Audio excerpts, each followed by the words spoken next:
Okay, I think we'll get started. Welcome everyone. My name is Jack Mulder and I'm the chair of the philosophy department here at Hope College. Tonight we're joined by 4 alumni of Hope's philosophy department, and we've asked them to tell us a little bit about their current professional pursuits and what they've valued from their education in philosophy, and just any advice they have for current Hope students. There should be plenty of time for questions after they've had their opportunity to respond to a few opening questions of mine.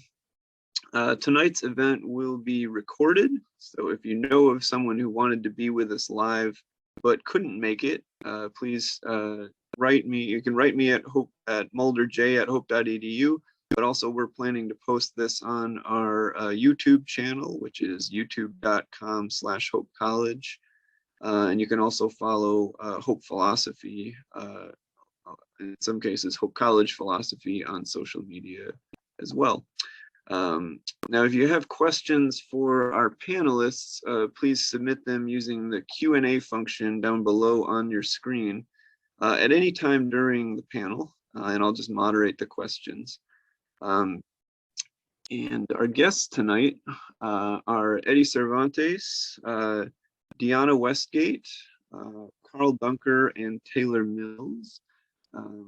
And I'm going to let them kind of introduce themselves in a little more detail and let us know about kind of what they're up to right now.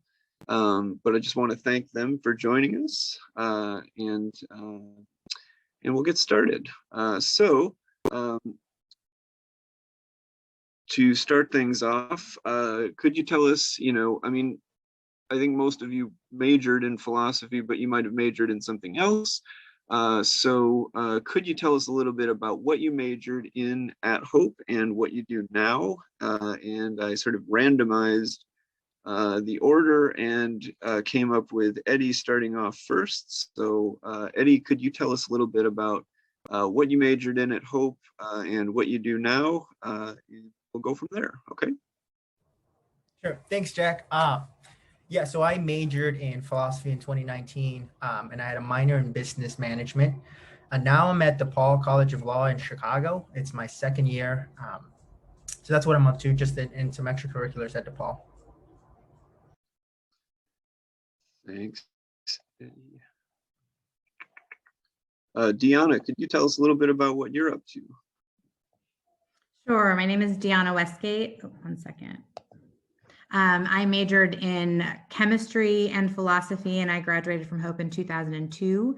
Following my graduation, I went to the University of Michigan for medical school and then on to Harvard to do my residency in dermatology. I'm currently a practicing private practice complex medical dermatologist. Thank you. Carl, how about you? Sure. So I graduated in the class of 2011. I was a literature and philosophy double major, and I focused most of my studies on like 19th century American like seafaring literature, which is really applicable to what I do now as a content strategist at Herman Miller. Although prior to that, I actually held a lot of different jobs in advertising as well as journalism. As far as philosophy goes, I actually think I had almost all of my classes with you, Jack, except for maybe my capstone seminar. But okay. Yeah, super excited to be here to talk to everybody. Okay, well, thanks. And Taylor, can you tell us a little bit about what you're up to? Sure. Hi, everyone. I graduated from Hope in 2017, and I was interested in everything, so I could not decide on my major, and ended up doing a composite, or made my own up. So I called it moral philosophy and psychology, drawing from mainly those two fields and a couple other ones sprinkled in. And that trend has stuck with me. I could not decide between law school and graduate school. So I'm doing a dual degree, PhD in philosophy, and a law degree at Michigan State University. Thanks. Well, why don't we start? Maybe we can go backwards for our questions now. So well, maybe Taylor, if you'd be willing to start this one. And the question, let's just start with something from maybe your philosophical education. Can you name one class, concept, or question that's just remained with you from your education in philosophy? You know, like why is it stuck with you? What's something that just you continue to kind of mull over, think over, and something that I have a lot of answers, so I'll try to limit them. But I loved my philosophy of art course. That was with Greg Bassett. And part of it was just because I am an artist and musician. And so thinking critically about an activity I love doing was really fun. I'll also say that class really prepared me for graduate school in terms of the amount of writing we did in that course. I think it's about comparable to what I'm doing now. So I thank him for that, although at the time, maybe not so much. And then I'll also just say I love my existentialism course, thinking deeply and critically about who we are as people in this crazy world was excellent. And that was with Jim Ellis. And he was a phenomenal teacher, particularly in fostering a really strong community of students and learners. And so as I'm now a graduate student teaching courses, I really think through how he ran that course and try to incorporate some of his pedagogy into what I do. So I know that's two, but they were both excellent. I had to say so. Sure, thank you. Carl, can you tell us a little bit about, you know, again, just a class, a concept or question, and it doesn't have to be one, you know, it can be two, it could be a couple, it could be three, but, you know, just a class, concept, or a question that's remained with you from your education in philosophy. Why is it stuck with you? Sure. So in my job at Herman Miller, a lot of what I do is help guide like the strategy behind the stories we tell on our websites. And most importantly, for something like this, how we structure content for findability through the discipline of information architecture. And I'm going to probably butcher this philosophical concept because it's been so long since I had a class. So all the students listening in can feel free to call me out on having the wrong terminology. But in the information architecture work I do, I often rely on the concept of like what is an intrinsic attribute of something versus an accidental attribute of something, particularly when I'm helping our marketing teams work through how we present our product offer on our websites. So for those who don't know, Herman Miller is a furniture manufacturer, and we make a wide variety of office furniture as well as like mid-century modern furniture classics. And I need to help our marketing teams structure their product offer so that it's easily findable, because for like if you're a consumer and you can't find a product, you can't buy it. And one of the things I'll talk through very often with marketing partners is like, if you have a side chair that can have arms on it and cannot have arms on it, is that a singular product or is it two? Does the addition of arms or make something a different chair, or is it still the same chair just with the accidental attribute of happening to have arms on it? And I will get in like very heated discussions with people in marketing about this concept, because we need to have a like cohesive product offer that is intelligible to human beings. And most importantly with that also, it goes like, do customers perceive that distinction of the arms versus armless, or is this something that isn't very important to them? And to answer that kind of question, I actually use a variety of like usability testing and user research methodologies. And I partner with our internal user research team to understand what actual customers think about when it comes to like these kinds of distinctions between products. But that's one that like on an almost weekly basis, I'm mulling over and referencing.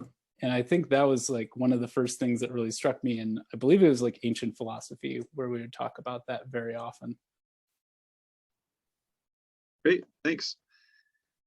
Deanna, could you tell us a little bit about just a class concept or question that's stuck with you from your education in philosophy? Sure.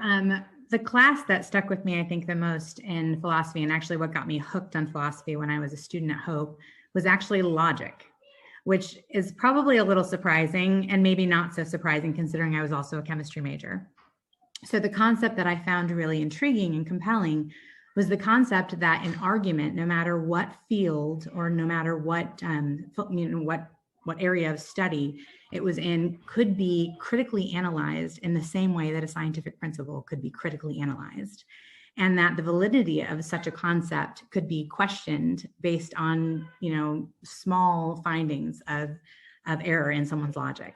And so the fact that, taking words and putting them into geometry type symbols and then figuring out whether or not an argument was valid was something that allows you to kind of question. It gives you the boldness for someone who's even relatively novice in a field to be able to question the validity of an argument, even of a mentor. And I thought that that was really interesting. And it also it gives you the opportunity to be wrong sometimes and to question your own logic. And that gives you the ability to be able to innovate or to be able to redirect. And I use that regularly in medicine. So one thing I say to the patients that I see is that if something isn't getting better, I either have the wrong diagnosis or we have the wrong treatment. And so when we see something, I try not to anchor to my own logic and, create a anchoring bias, but rather look at it with fresh eyes and say, why isn't this getting better the way I would anticipate that it would? And how can I then redirect, rethink, or maybe reformulate my logic to come either to a better solution or to a different outcome? And so that's something that I use regularly in my practice. Excellent, thank you. Eddie, can you tell us a little bit about a class concept or question that stuck with you, right? And again, could be anything. Doesn't have to be something you use every day, but it could be just something that stuck with you from philosophy. Sure. So two classes stuck out. One of them was the philosophy of the mind with Professor Laporte. It was just one of those very abstract courses that we took, and I think we spent the majority of the time talking about free will. And so although we never came up with an answer, every week, or every class I should say, we had more, we kind of went on a different rabbit hole, you would say, and we just found more interesting ideas, more interesting arguments about, whether we have free will, whether we don't. Another class I really enjoyed, and this is non-academic, was our Capstone course with Dr. Campbell.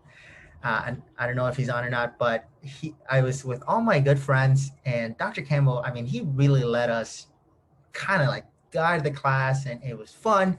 It was informative. Our final presentation, we had to make our own arguments in front of the class, and then they critiqued us.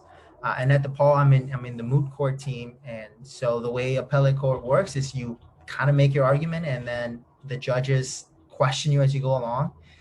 And I learned that was kind of my first steps into that, and I really enjoyed that class. And every time I go back into an argument that I'm gonna say in front of judges, I think back in that class just because it was fun. I enjoyed it, and it keeps me going. Great, thanks. Why don't we move on to another question? I think we've heard from all of us on this then. How, and some of you have already been kind of getting to this issue, but maybe you've got some other things to raise. So the question is, how has your education in philosophy helped prepare you for your professional pursuits? Again, some of you are in a graduate program, and some of you are in the professions. Again, maybe you've told us a little bit about it, but is there anything else that you'd want to add in terms of, how has your education in philosophy helped prepare you, not just necessarily a class concept or question from the past, but how has it sort of helped you, right, give you tools for your professional pursuits? So why don't we'll start with Carl on that. How about that? Sure.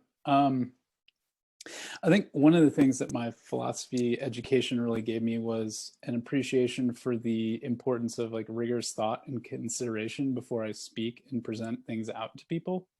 So a lot of what I do at my job requires me to convince people with a much, much higher pay grade to follow a recommendation that I have. And I really need to think through every possible objection or possible scenario in that presentation and understand what their underlying motivations might be before I create a presentation to them. Because expecting that an argument that I come up with that we should take one course of action or another will stand on its own merits isn't really going to get me anywhere. because, you know, sometimes people will come back with a bad faith counter argument, or they will have some information that I'm not necessarily aware of or that I'm thinking of in terms of their business priorities. But those are kind of forces outside of my control. What I want to understand is where all of the potential objections going to come from, and how can I either counter them or speak to how those objections are not really necessarily true objections to what I'm trying to help us achieve. In general, more than anything, my liberal arts education as a whole has taught me to really like think critically about the work that I do and research deeply before I pursue any sort of solution. So, yeah. Thanks, Carl. All right, so why don't we try Taylor? Taylor, can you fill us in on this one? Sure, I would echo a lot of what Carl said, and I kind of think, for better or worse, the world goes around via argumentation, and so being able to think carefully through a position, and then, as Carl said, think about possible alternatives and objections is a really important skill, not just in graduate school for me, but in life. And so I think it's helpful to know why you think what you think, know what other people might think, and be able to kind of bridge that communicative gap. We're living in exceptionally divisive times.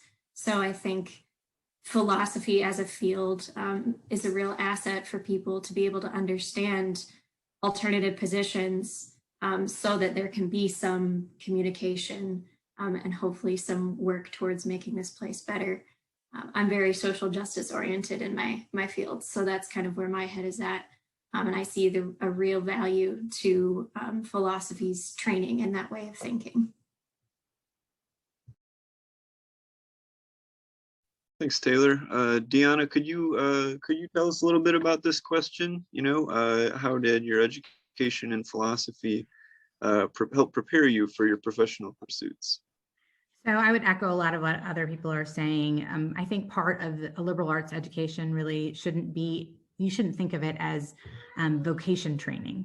You know, it really is an opportunity to cultivate your personhood and whatever that happens to be, and how you think about concepts and how you see the world, and how you see the world can evolve over time based on, you know, new information that comes your way and new people and relationships that come your way as well. And so I think that my education in philosophy has made me a more critical thinker. It has opened me up to be more empathetic. I agree that it has allowed me to communicate my thoughts and ideas in a more clear and expressive way that people tend to understand what it is that I'm trying to communicate to them. And then it also helped me to become a better listener, so that I could learn more from others and what they have to say. Great, thanks. Eddie, I think we're back around to you on this one. Could you fill us in? Sure. So what everyone has been saying, I fully agree. I think one thing that I will add is that my education with philosophy has definitely allowed me to, well, two things. First, stand firm in my belief.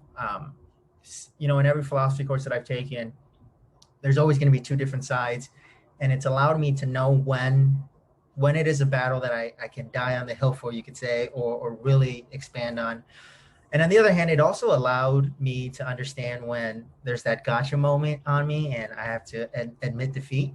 And so with DePaul, I tend to be on the other side of a lot of the arguments. And so with the philosophy education, it's allowed me to not only take on kind of one argument at a time, but different arguments that they bring up and think about them carefully and then articulate it.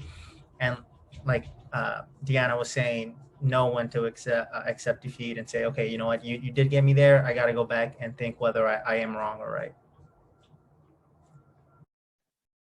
Yeah, one of the folks who were listening in here just commented. This person said, "I love the idea we can be wrong and innovate." You know, which I think is something that Deanna expressed, but I think others have said this too. You know, just something that you can you can, with training and thinking about arguments, you can kind of retrace your steps a little bit and just kind of admit that, sometimes you might need to rethink it. And yeah, it's a really healthy practice. Just wanted to, remind everybody who's listening in, right, that if you've got some questions for our panelists, please, by all means, just use the Q&A function down at the bottom of your screen, and we'll be able to filter in those questions. I'll just moderate those, but I'll take one right now, and the question is, how did your education in philosophy help inform your choice of career, right? We've got a number of you are from a number of different, so each of you has your study in philosophy, but you're also coming from a range of different other major interests, and you've all sort of landed in Taylor and Eddie have some commonality with law, but beyond that, there's still some a range of different things that folks are doing. So how did your education in philosophy help inform your choice of career? And our panelists suggested that maybe we should that maybe I should identify the order, but I'll give you an order, but if you want to add something to anything that anyone else is saying, just you can just chime in too, that's fine. So let's see. I'm actually happy to start. Yeah, sure. Yeah, sure. So when I was a student at Hope, I actually did summer research in chemistry, in organic chemistry. And that was an interest of mine. And I contemplated whether or not I would go to get a PhD in chemistry or whether I would go to medical school. And I think my philosophy education really influenced that for me, because I had to, one of the questions that I struggled with was, and I apologize for my toddlers who are in the room, but one of the questions that I struggled with was the connection between faith and science. And that was something that I did my capstone on when I was a philosophy student. And so when I was struggling with that question, the art of medicine really appealed to me, as opposed to kind of the more systematic, rule-driven kind of areas of science and scientific research that are driven more by formulas and mechanisms. The ability to be able to institute some artistic license and to influence people's well-being really came from my philosophy background. And so that's what drew me into going to medical school. And so I think that significantly played a role in who I am as a physician and who I am as a person. Great, thanks. Others, how did your education in philosophy help inform your choice of career?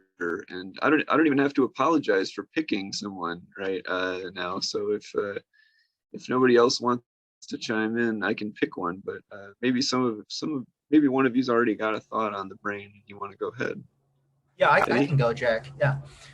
So in philosophy, throughout my courses, we always discuss the idea of the soul and kind of not doing things that would corrupt your soul. And so when I first entered law school, I wanted to become a transactional attorney doing mergers and acquisitions.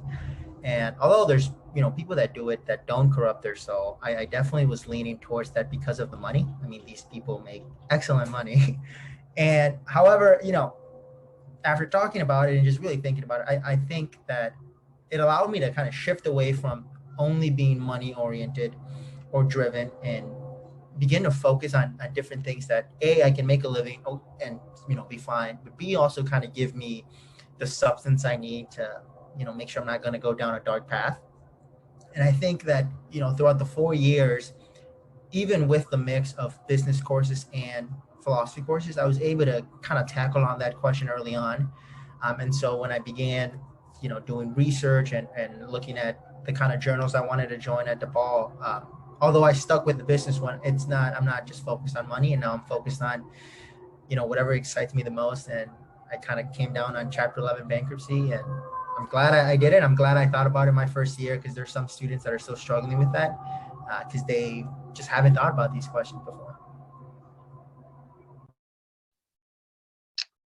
How about Taylor? What thoughts might you have about this one? I'd love to sort of add to Eddie's comments about law school and say that my reason for doing both is partly because, of course, I can't choose, but also because I think that the law in uncritically in uncritical hands, I guess, can be really dangerous. So I'm a social justice oriented person, and I think that the law can be both a weapon and a tool. And so I think that having that sort of critical philosophical background deeply informs the way that I see how law is constructed, how it might be used in service of people who need it, or in potentially harmful ways, and how we might mitigate that. So that's where I kind of see that those two are necessarily intertwined. And that was at least the explanation I gave when I had to pitch the dual degree proposal to the various deans. So that's how I kind of see that. Okay, thanks. Carl, can you fill us in here? You know, how has philosophy, gosh, I lost my question. How did your education in philosophy help inform your choice of career? Sure. I guess my answer to this question is probably a lot less noble than some of the other ones that we've just recently heard, because it mainly influenced my choice in career because I discovered that programming and information architecture and that kind of strategic thinking about how content is structured is really, in a lot of ways, like some of the intellectual rigor and philosophical concepts that you learn just put into practice. And it wasn't until I was working at a small advertising agency as a copywriter that I had the opportunity to work very closely with our one developer that we had on staff on a database project. And I discovered that databases, contrary to popular belief, are actually very fun to architect and use in practice a lot of the same sort of concepts and rigorous thinking and logic and understanding, like intrinsic attributes versus accidental attributes, and that kind of thinking just applied to data. And it allowed me to see a whole new way of taking this part of my education, which was really important for me when I was at Hope, but it sort of had fallen by the wayside as I had taken jobs in like journalism and copywriting just to sort of pay the bills as a writer, because that's what I was mostly trained as. And actually, like, hey, this thing that I learned, it has direct practical applications within technology. And this is really fun and cool. And I'd really just like to do this as my job. So I actually, when I came to Herman Miller, I was able to sort of finagle my way into creating a job where I was allowed to do that. Great, thanks. Appreciate it. Eddie, you might appreciate Dr. Cambo's follow-up here, just that Socrates was killed through legal means. Does that affect your perspective on law? Not at all. He chose it. He was a criminal. He was a troublemaker. I don't know what he expected. But no, that was so I'll say this real quick to the people listening. The philosophy department at Hope is absolutely awesome. Dr. Cambo made that class, our capstone class, amazing. You know, we were talking about these deep issues with Socrates and the way he spoke and the way he discussed things with other people. At the same time, we were having a blast in that class. So much that he made an appearance at my wedding in the pews. So, but it did not have a different perspective of the law. I was able to use some of those same reasonings that Socrates has of understanding that, you know, some people talk without knowing what they're saying. And there's a lot of people like that in law schools, and definitely some professors too. And so sometimes, you know, you flip the Socratic method on them, and then you realize, all right, you know, some of these people don't necessarily know what they're talking about. Great. Why don't we shift to another one here? So there's a question, and the question is, how has philosophy influenced you when you've been on hard times or in times of uncertainty? So thanks, Pablo, for that. Right? How has philosophy influenced you when you've been on hard times or just, you know, in times of uncertainty? Any thoughts about that? Why don't we, I don't know, why don't we start with, we'll go back to our initial order. How about that? Well, no, Eddie started. So why don't we start with Carl? How about Carl? Could you help us think through that at all? Here's, again, the question is, how has philosophy influenced you when you've been on hard times or just been in times of uncertainty? Sure. This is a really great question. Well, I guess to go back, when I graduated from Hope in 2011, it was not a very advantageous time in the economy to be a combined literature and philosophy major trying to find a job. That was like during the early years of the slow recovery during the Great Recession. And I had a very difficult time finding work and finding work that like paid enough. And I think it was a time when I had a lot of like self-doubt around like, did I make a huge mistake in studying this stuff? And did I make a huge mistake in going to Hope? Or, you know, was all this sort of a fool's errand? And I think maybe subconsciously, like philosophy kind of helped me work through this idea of like, I don't know, what is true about life and what is true about me and what is true about my current situation and how does that relate to my like personal value, and is the situation I find myself in something that is reflective of my intrinsic value as a person, or is it reflective of the times that I'm living in that I need to work through? And so I think it kind of helped to ground me a bit so that I didn't quite spiral off into this like, you know, woe is me situation where I just can't really quite get a grip on anything solid to move forward, and just helped me understand like I was saying, like what is real and what is out of my control.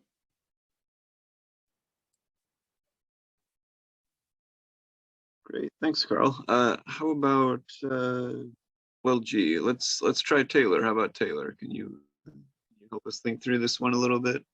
I can try. I kind of think that philosophy forces you to be comfortable with uncertainty. I don't remember a class where we arrived at the answer ever. So there's this commitment to working through uncertainty, partly for the joy of it, perhaps partly because it's still useful along the way. So I think that's a life lesson there, and I think it also reinforced my own faith, thinking about faith as something like a commitment to an uncertainty.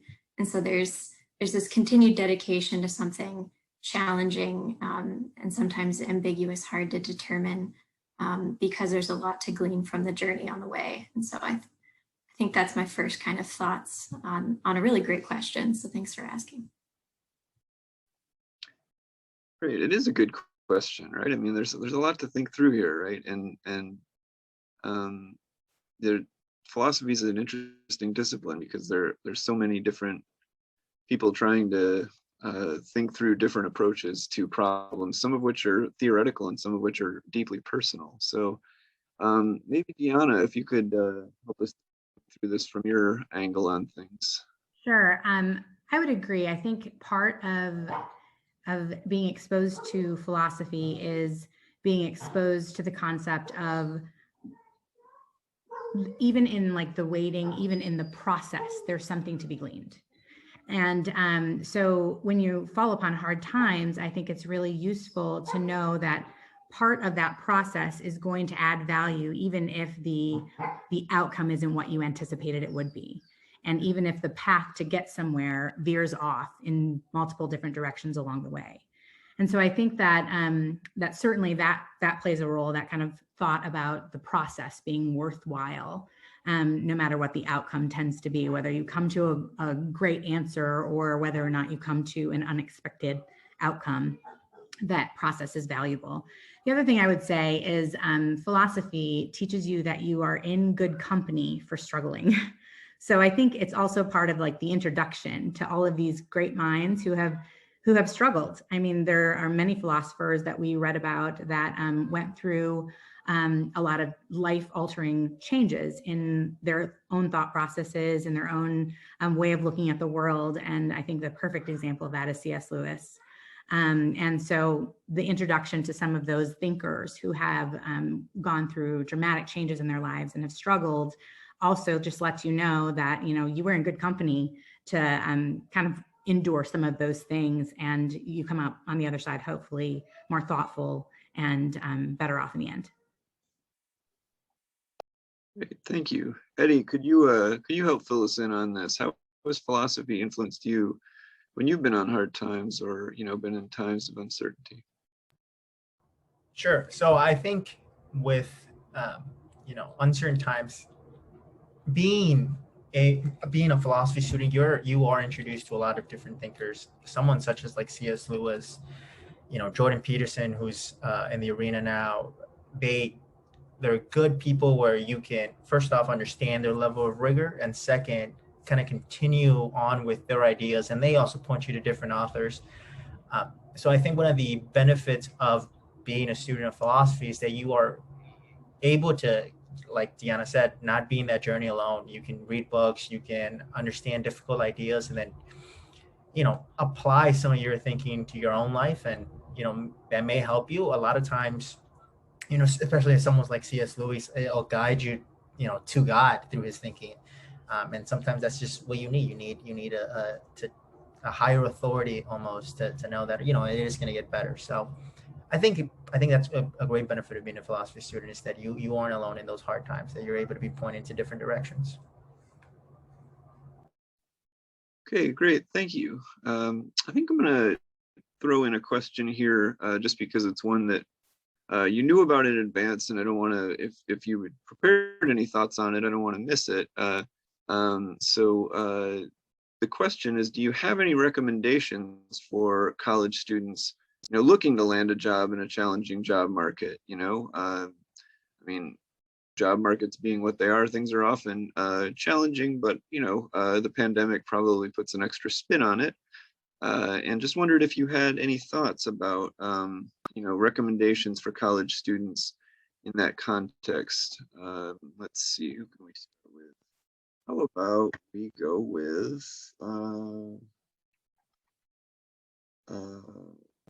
we started with Carl last time, so why don't we try, Taylor, can you start us off on this one? Sure. To be fair, I'm still in school, but I did take a gap year. And so I had the job market experience briefly. And so a few things that I would suggest is as much as possible, students get out into the community and do some community engaged work. Hope has a really great commitment to getting first year students to volunteer. And I think that's excellent. And I'm suggesting going one step further and start to see how you might use what you do in academia to work with community partners and apply your philosophy as much as you can. There's a philosophy professor, Christy Dotson, who talks about philosophy as service. And I think that's really excellent. So getting involved with local community partners, seeing how you might serve with your philosophy skills is something I would recommend, because those relationships are going to get you a ton of networking opportunities and may lead to future job opportunities, as was the case for me. I met an attorney at Lighthouse Immigrant Advocates my sophomore year, and then ended up working for them after I graduated. So that was really an invaluable thing. The other thing I'll just mention is I think if you're at Hope College, it means you have a lot of interests. Liberal arts colleges do that. I'd say don't lose sight of your multiple interests. As much as possible, do all that you can. If you're interested in a lot of different fields, then maybe try to identify what it is that captures your attention in each of them and see if there's some connecting points, because that's going to be a way to sort of potentially forge your own path. If you go into graduate school, you have to pick some big dissertation topic that's new. And so if you're drawing from different disciplines, that can be helpful. But even if you're not going into academia, showing that you have a breadth of knowledge and skills is going to be a really valuable trait. I think the job market is shifting away from all the Kantian experts to a little bit more interdisciplinary skills. And so I would encourage you all to keep exploring all the things that interest you. Thanks. Carl, any thoughts here, just in terms of recommendations you might have for college students? Sure. I mean, to kind of play off of what Taylor was saying, I think there are a lot of different things that you can do with a philosophy degree. And like she was saying, if you find an industry or a job title out there that interests you, like I'd suggest you find somebody, like whether they're an alumni or not, and ask them to do an informational interview to learn about what they do in their job and to sort of foster that connection.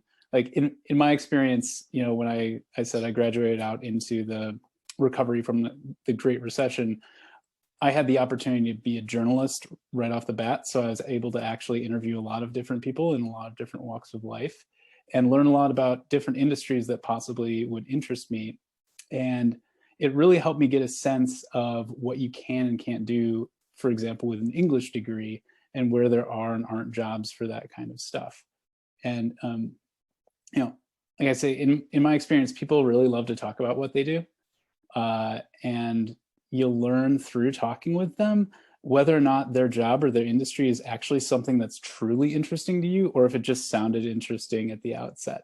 So if you do an informational interview with somebody and it turns out that actually their job, while it may be fulfilling to them, actually sounds like incredibly boring to you, like you saved yourself a bunch of time and you can move on to something different that might interest you. Or if you are interested, they can be a good conduit into the industry for you, and they can introduce you to other people that you might like to talk to.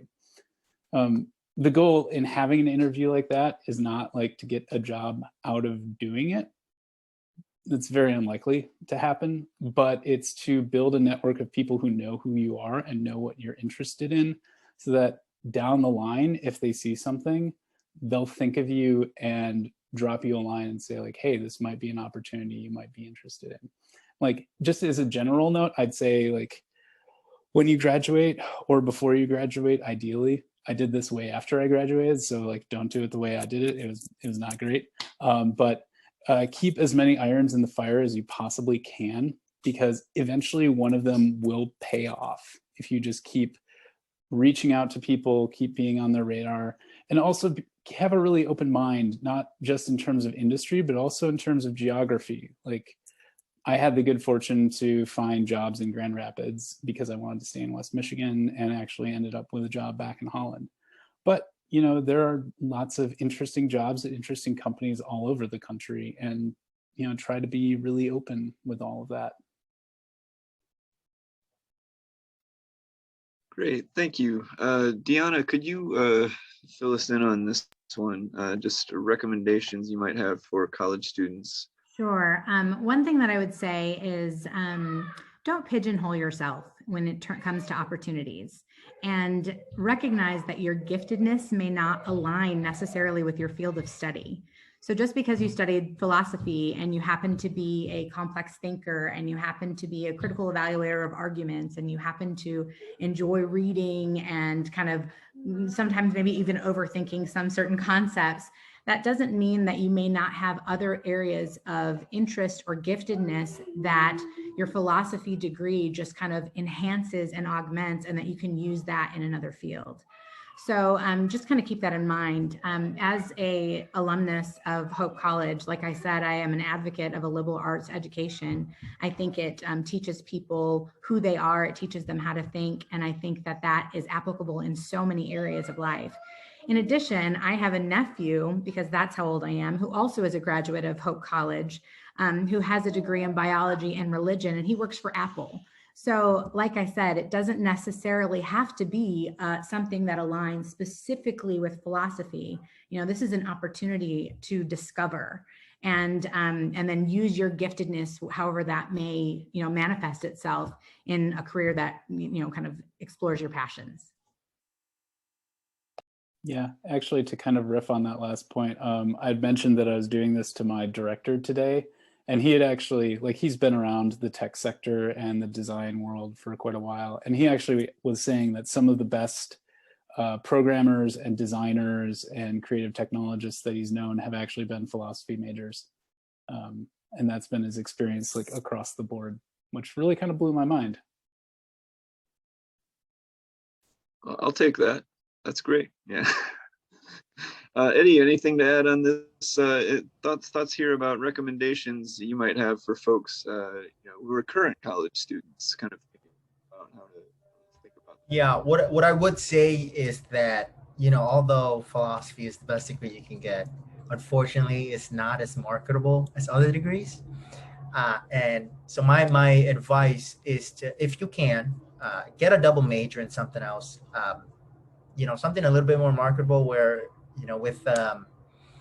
so I'm writing an article on Chapter 11 bankruptcy, and the way the economy is going with the PPE loans and other stuff, there's going to be a lot of bankruptcy filing, I would say, within the next 2 years. And so we might see something like the Great Recession back in 2008.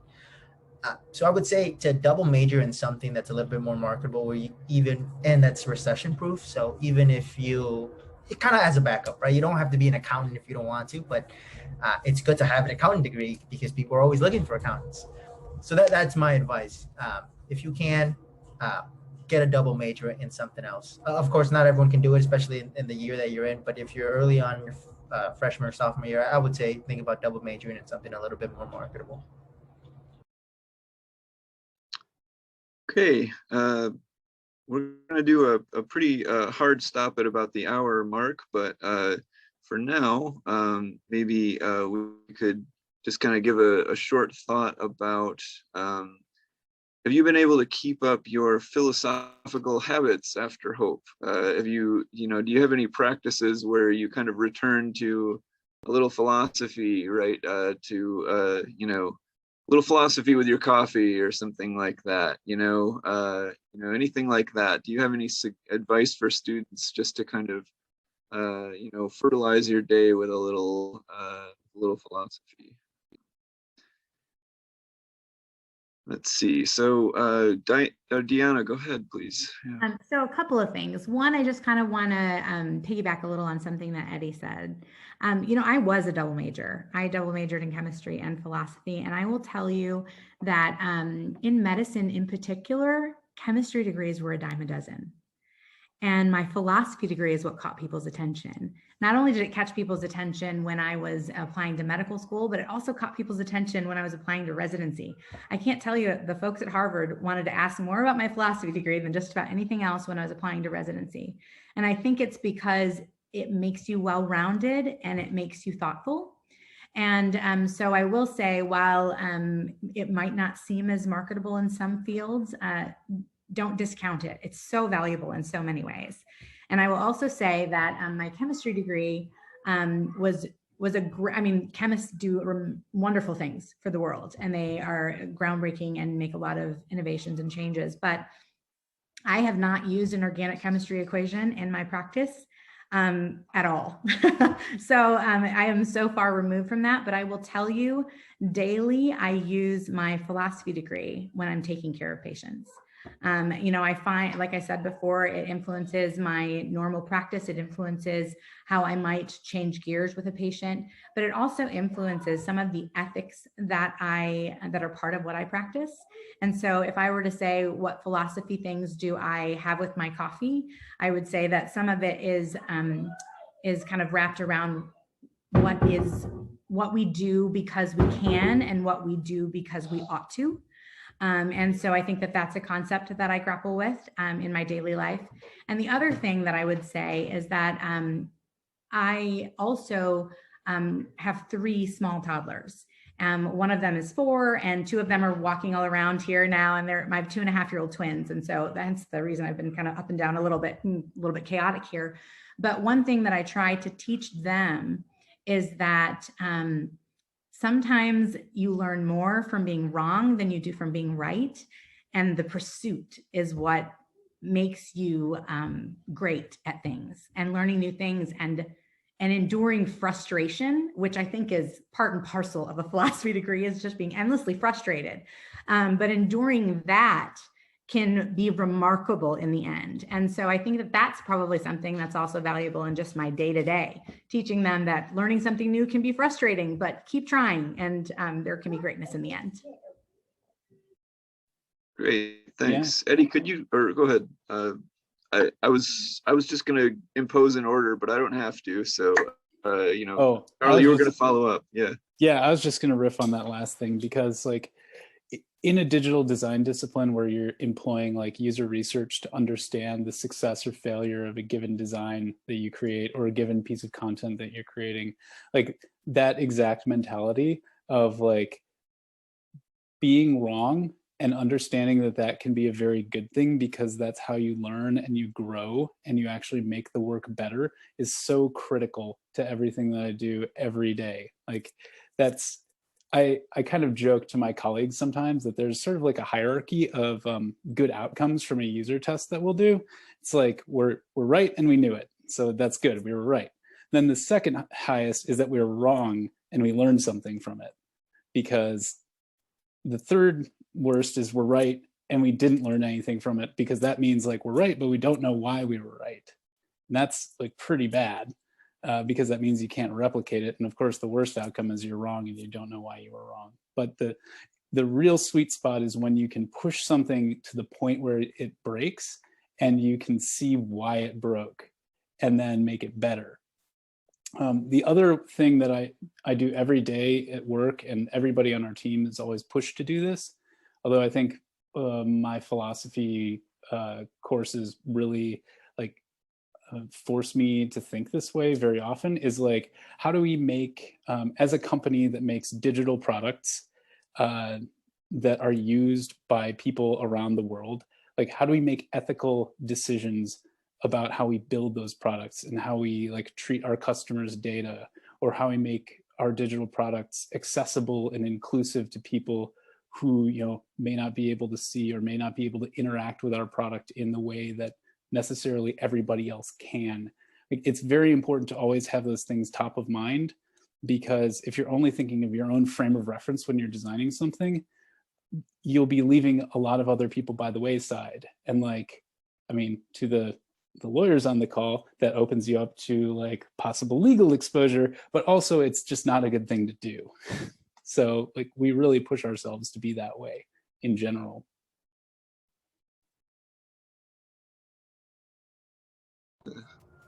Eddie, I was going to invite you to offer just the last. Well, I mean, I was going to go Eddie, then Taylor, but and then we'll finish. Sure. Yeah. So, like I mentioned, in law school, you take different courses. One of the biggest courses that it will seem most like a philosophy course is constitutional law, because you go through old opinions and you ask, okay, so like the most famous one is the Dred Scott case about, I forget the year, but whether African Americans were citizens or not. And so and not only do you have to say whether the opinion was right today, it's whether the opinion was right when it was written. And so with that, there's always going to be different cases that you talk about that you have to know what you're saying. Otherwise, you're going to look like a fool. And because of that, it's kind of forced me to keep on reading different philosophers, different ideas, where there's a lot of different hot topics that go on right now, and they pop up in the law school. And it's definitely forced me to maintain my reading habits of making sure that I'm reading, whether it's different articles or different books. Like I said, I'm a big fan of Jordan Peterson. And so being able to maintain the discipline of reading different philosophers, different ideas, and then going into the school and tailoring your responses based off what you learned, and then tackling on the problem at hand. Great, thanks. Now I know Deanna may need to leave, the webinar, but I've wanted to make sure that Taylor got a chance to kind of round us out here. So Taylor, if you want to respond to the question, that'd be great. Sure. Well, I'm currently in a PhD in philosophy program, so it's still very much a part of my daily life. But I will say, besides that, I recommend to students to surround yourself with good community. particularly people who want to discuss these kind of bigger issues. I'm not suggesting you go argue with your grandparents about politics or something. I mean, find some folks who would be excited to discuss Socrates, or at least Socratic issues. I think that's one of the main ways you can kind of keep your thought process alive and well and exploring those ideas. When philosophy is working well, I think it encourages open-mindedness. And so if you can find ways to keep your mind open, I think that's best done in community and conversation with other people, but reading is always a great option too. Even journaling, writing your own thoughts down is another way to kind of keep that practice alive. Excellent. Well, thank you all very much. I really appreciate your time. And like I said, I want to make sure we end because I know you're all busy people, but we really do appreciate your willingness to join us and just talk about how philosophy impacted you personally and professionally, and we're just really grateful. So thank you very much. I mean, now we'd be clapping, but me just clapping probably isn't going to cut it. So, but again, thanks for joining us, and for those of you who are watching, or folks who know of folks who want to take a look at this, again, it'll be recorded, or it is recorded, and it will be posted to Hope College's YouTube channel soon. That's youtube.com/Hope College, and we'll be sure to pepper social media with links to the recording as well. So thanks very much for joining us, and have a good night.